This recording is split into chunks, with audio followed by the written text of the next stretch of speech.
আমার না আসলে আর বিদেশ ভালো লাগতেছে না। গত ৩ মাস খুব খারাপ কাটছে আমার। একা, একা। এটা কোনো জীবন? মা, আমি আর দুবাই ফেরত যাব না ভাবতেছি। মা, বিদেশটা না শুনতেই ভাল লাগে বুঝছো?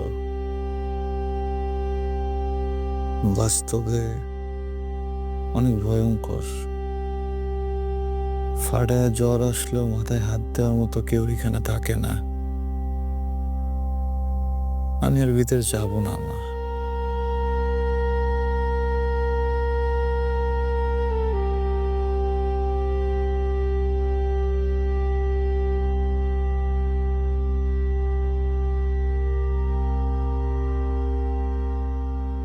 বাহ!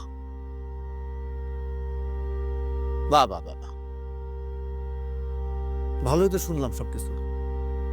শোনো, আমি জীবনে ওর জন্য কি করতে পারছি না পারছি সেটা আমি জানি না। কিন্তু যেটুকু করছি, সেটুকু করতে সারাটা জীবন আমার যুদ্ধ করতে হয়েছে নিজের সাথে। আমি তো এমন দায়িত্বহীন ছেলের জন্য যুদ্ধ করিনি সারা জীবন। হ্যাঁ? আমার জীবনের সর্বস্ব দিয়ে আমি ওরে দুবাই পাঠিয়েছি। কেন তোমার শখের গহনা বিক্রি করিনি? জানে সেটাও? জানে এসব? কোনো দাম আছে সেই সব জিনিসের ওর কাছে? আমরা আর কয়দিন? ২ দিন পরে তো মারাই যাবো। ও কি করবো তখন? হ্যাঁ? এই কি করবে ও? আরেকটা মেয়েকে ভালোবাসা অন্যের একটা মেয়েরে ঘরে উঠাইছে। তার জীবনটাও নষ্ট করতেছে ও। আরে দিদি কার সাথে কথা বলতেছি? ধুৎ!